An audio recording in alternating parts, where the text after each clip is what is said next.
Pembelajaran kita pada pagi ini untuk bahasa Melayu. Hari ini kita akan habiskan unit 6. Jadi sediakan buku teks. Kita akan gunakan buku teks penuhnya untuk hari kali ini. Tajuk dia adalah cerdas dan kembaran sehat. Kita akan belajar dua tajuk kecil lah untuk hari ini ya.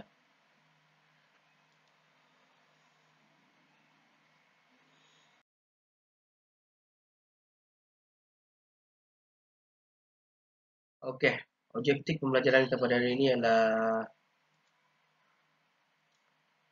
membaca dan memahami teks dengan betul. Kita akan membaca teks dengan betul.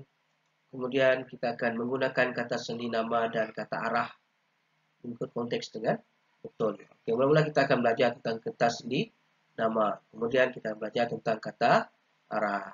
Dah sedia? Okey, siapa ada buku teks tu boleh rujuk muka surat 36.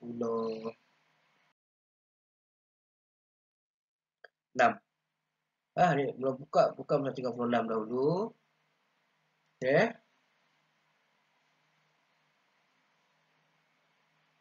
Dah buka? Okey, dah buka. Tajuk adalah kata sendi nama. Okey, apa itu kata sendi nama?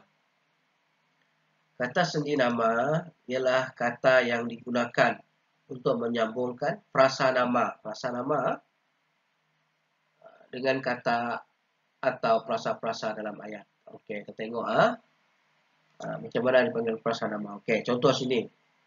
Hanif terpilih untuk menyertai pasukan pelapis bola sepak sekolahnya.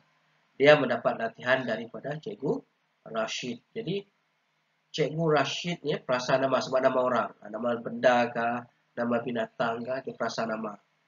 Okay, untuk menyambung ayat tu, kita akan guna kata sendi nama. Dari, daripada, kepada, okay, ke, pada. Contoh kata sendi nama. Okay, kita tengok teks ni.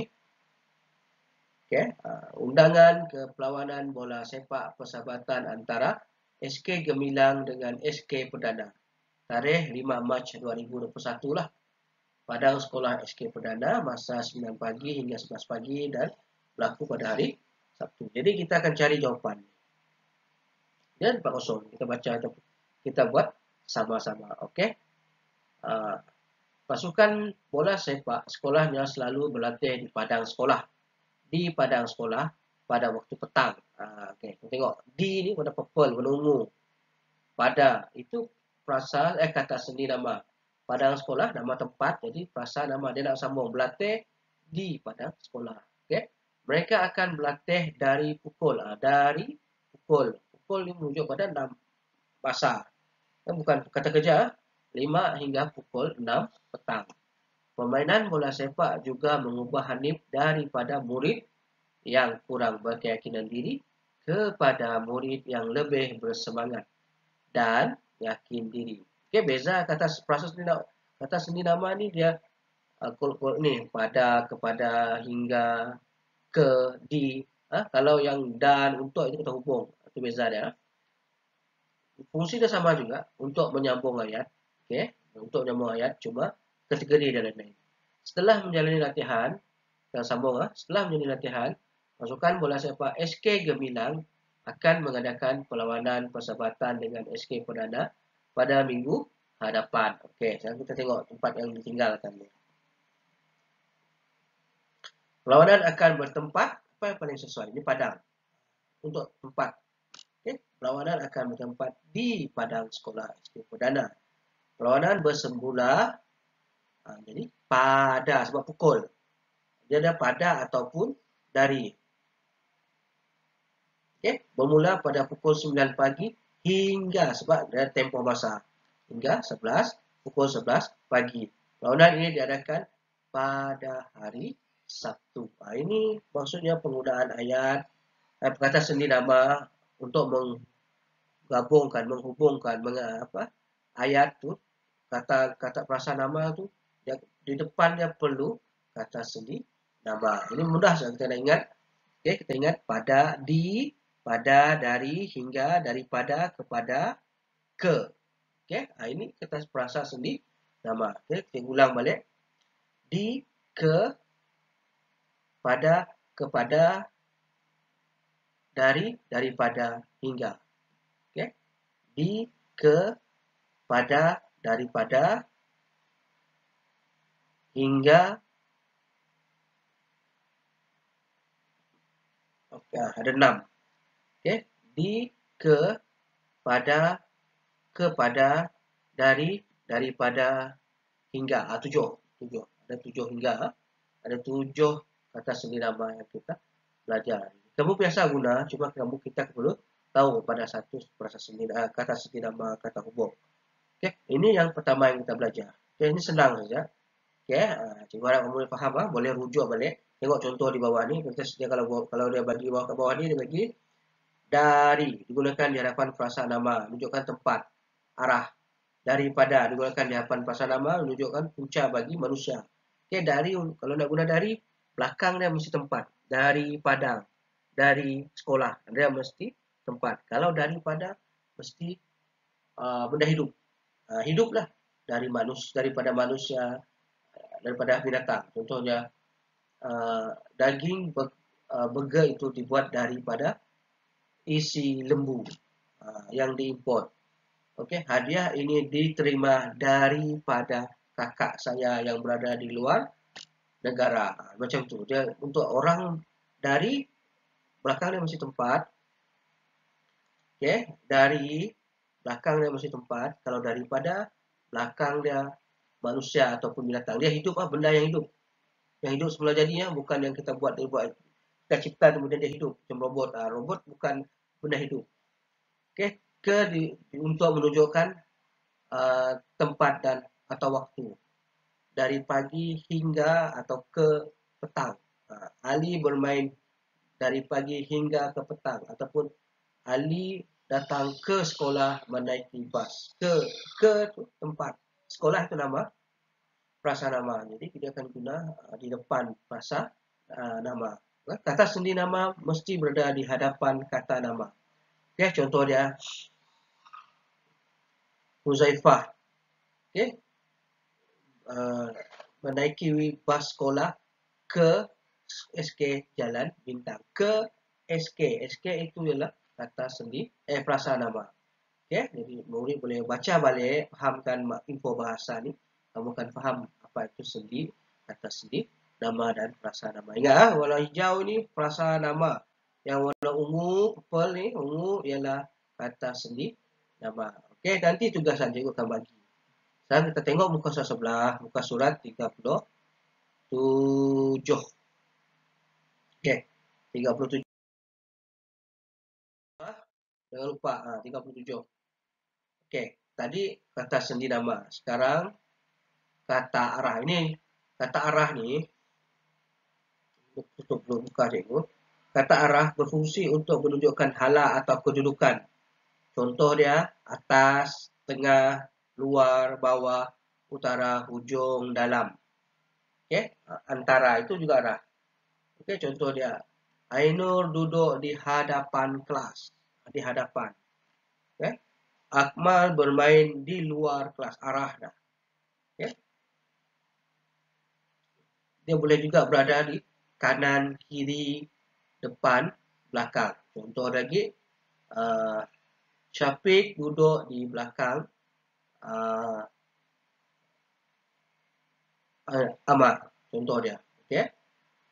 Ataupun dia duduk di sebelah kanan Anis dan di sebelah kiri Elisha. Itu contoh. Jadi dia arah.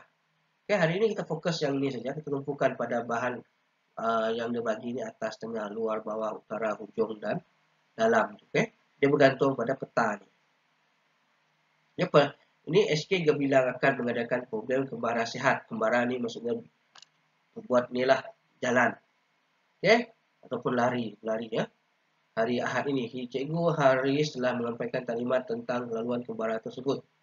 Okey, dia bagi cikgu tu bagi taklimat. Okey, ini garis permulaan mula. Jadi murid tu akan bergerak dari sini pergi sini, laluan dia macam ni, zigzag, ada bukit, Okay, lalu jalan lurus balik semua sampai ke sekolah sebenarnya. Jadi cikgu tu akan gunakan kata arah untuk bagi arahan. Jadi kemahiran murid membaca mendengar arahan itu penting.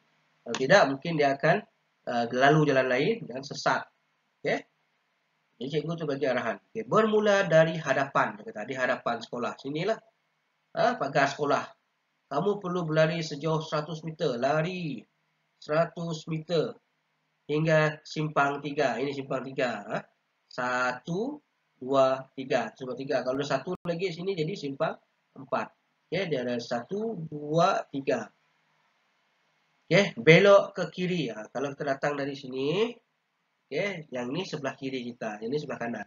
Belok ke kiri, dia kata menuju ke arah utara. Utara atas. Kita tengok U, maksud dia utara. Okay, kalau sini utara, bawah ada S, selatan. Okay, sini timur. Sini B, barat. Kalau utara, timur, barat. Timur, tempat matahari terbit. Barat, tempat matahari terbenam. Jadi kalau kita tengok di sekolah kita tu, perhatikan dari mana ataupun di rumah kamu tu, dari mana matahari terbit, itulah timur. Dari mana matahari terbenam, itulah barat. Nak tengok utara, macam mana? Utara, kamu kena cari kompas. Yang paling mudah lah dapat tengok arah utara. Okey. Tapi kalau kita di kawasan Miri ni, utara itu laluan yang ke Kuala Baram, ke Brunei, itu atas. Laluan itu kita panggil utara lah. Okay? Sebab Miri ni di utara Sarawak. Okay, dia kata ke arah utara dan terus berjalan laju. Okay, lari sampai sini, lepas tu belok ke kiri, lepas tu jalan. Jalan laju sejauh 100 meter ni, jalan laju sampai sini. Sehingga tibanya di hujung jalan, dia kata sampai sini, kamu akan belok ke kanan. Ini kanan ya, belok kanan. Teruskan berlari pecut, pecut semula. Lepas jalan laju, pecut semula 100 meter. Belok ke kanan ke kiri ni. Ini kanan. Belok ke kanan. Kan? Bukan kanan kan? Betulkah? Bukan kanan. Ini kiri. Kalau kanan sana. Kalau kita datang dari sini, ini jadi kiri. Belok ke kiri sini. Dan mulakan larian zigzag sejauh 100 meter. Lari zigzag lah. Mungkin dia letak halangan kan. Sejauh 100 meter. Teruskan mendaki dan menuruni bukit Sireh. Sampai sini naik dan turun bukit Sireh. Naik bukit, turun bukit. Dia punya ni, maklumat. Bermula dari apa ni? Dari bawah. Kan arah. Dari bawah bukit Sireh. Berjalan perlahan. Sejauh 100 meter. Meter ke mana ke jalan? Ke hadapan lah jalannya, takkan jalan ke belakang mundur. Jadi sejauh 100 meter ke hadapan. Sampai sana dia kata belok ke ini kanan ke kiri. Kalau terlalu jalan macam ni. Di sebelah kiri. Belok ke kiri dan berjalan laju. Jalan laju sejauh 200 meter. Sampai sini belok lagi ke sebelah kiri juga. Kiri dan berlarilah hingga ke garisan penamat. Ini ialah kata arah. Dia nak tunjuk arah supaya kamu ingat.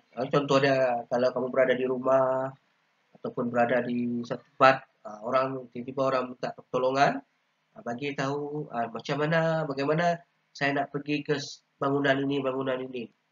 Okey, tapi kena hati-hati jugalah. Sebab orang tak kenal ni kita risau juga. Tapi kalau kamu pasti dia betul-betul minta pertolongan, jadi kamu kena bagi tahu arah dia dengan betul. Jangan tunjuk sana, tapi tak tahu. Kamu kena bagi tahu ikut lurus jalan ni sampai simpang berapa kah, simpang 4 kah. Bagi tahu belok kanan, lepas tu lurus sampai tu lampu isyarat, bel sebelah kiri, contoh dia. Kemudian jalan lagi bagi tahu.